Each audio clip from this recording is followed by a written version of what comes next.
con chưa này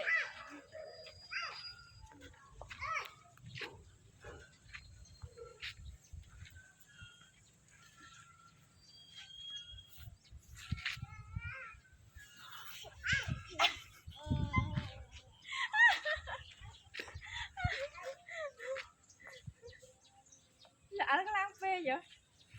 đại cái thoại khu đang có mọi việc nín ọc này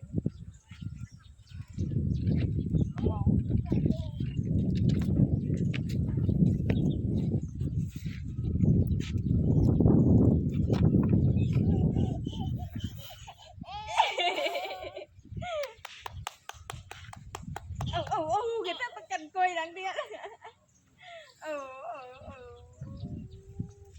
mà lá lê nhá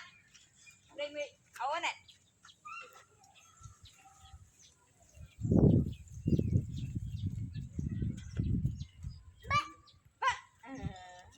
mùi con mùi ha giật luôn đã rồi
ba này con là ta là tháng năm mà đón con đợi bạn sửa bài con đợi tặc tặc mặc cơ ta thằng lúc con nào mặc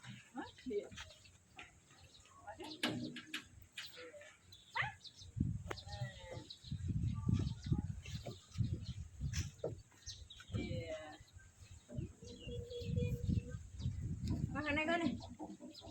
thằng này nè wow wow của cài máy bay wow để đi chơi này đi tiện ok đó là nó có là má mùi con mùi thấy chưa giặt tiện đây con giặt tiện đây lên con lên wow wow wow wow wow wow wow lời mày con lời mày wow làm thế con lại tiện bật cái no anh lang tam là cái con kia ta lang tam cam chỉ đá rồi